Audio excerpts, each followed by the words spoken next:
Siap-siap, karena dalam 6 menit ke depan, kita bakal bongkar habis-habisan kode rahasia yang bikin Wall Street, ya Wall Street, mendadak jatuh cinta sama Bitcoin. Ini dia pertanyaannya, gimana ceritanya aset goib ini yang nggak bisa kamu pegang, nggak ada wujudnya, kok bisa-bisanya lebih berharga dari emas? Serius deh, apa sih yang sebenarnya dilihat sama raksasa-raksasa keuangan dunia itu? Ingat nggak dulu, semua orang kan skeptis banget. Bitcoin, itu kan cuma angka digital di layar doang kan?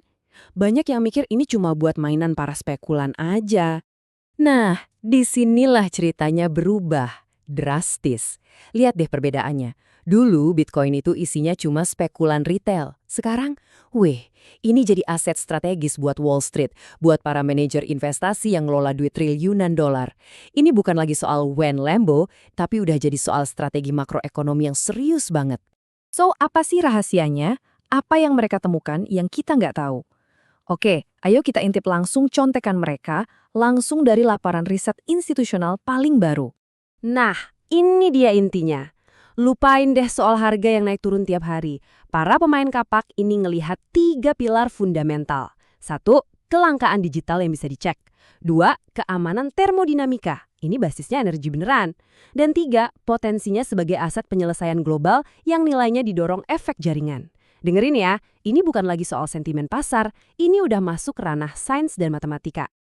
Oke, sekarang kita bedah satu persatu kode rahasia ini. 3 pilar yang jadi fondasi nilai Bitcoin di mata para institusi.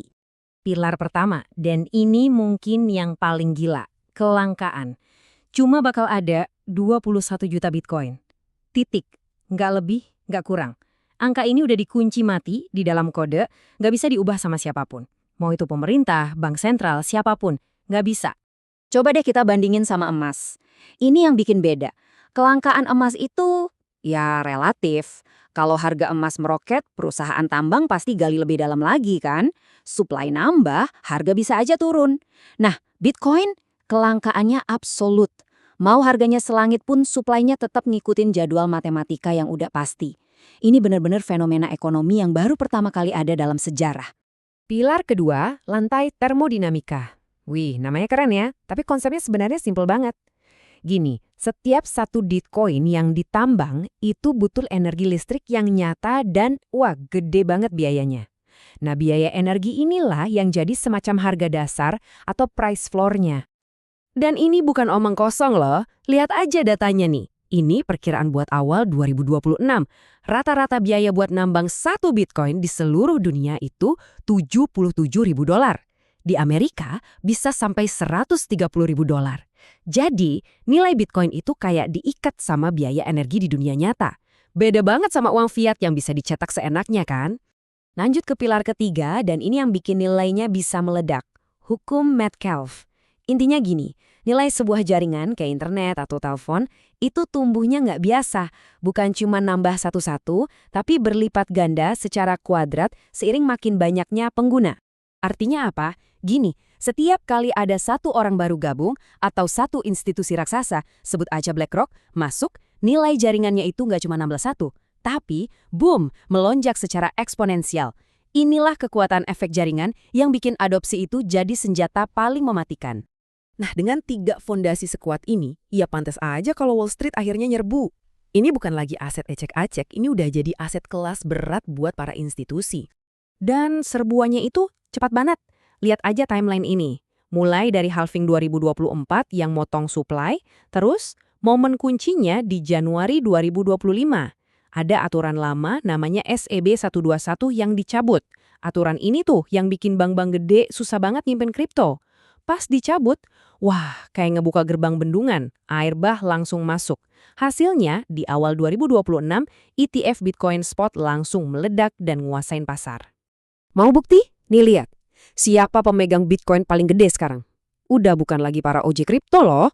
Lihat deh, cuma dari ETF aja, Wall Street itu sekarang megang lebih dari 1,29 juta Bitcoin. Itu sekitar 6,5% dari total supply. Mereka sekarang paus terbesarnya. Nggak main-main. Oke. Setelah ngelihat semua data dan analisis gila ini, pertanyaan paling pentingnya kan, so what? Terus kenapa? Apa artinya ini semua buat kita, para investor? Tabel ini ngerangkum semuanya dengan sempurna. Coba kita adu. Basis nilainya, Bitcoin itu matematika dan energi. Beda sama emas yang fisik atau uang fiat yang ya cuma modal kepercayaan. Supply-nya, Bitcoin itu absolut, nggak kayak emas atau fiat yang bisa nambah terus. Dan yang paling krusial di zaman sekarang, susah disita. Selama kamu pegang kuncinya, kamu yang punya kendali penuh. Jadi, kalau dari obrolan kita ini, cuma ada 3 hal yang perlu kamu ingat. Ini dia. 1. Nilai Bitcoin itu punya fondasi yang jelas, bukan cuma spekulasi.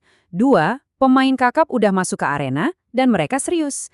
3. Kita lagi jadi saksi sejarah lahirnya aset pertama yang kelangkaannya benar-benar absolut. Nah, sekarang giliran kamu.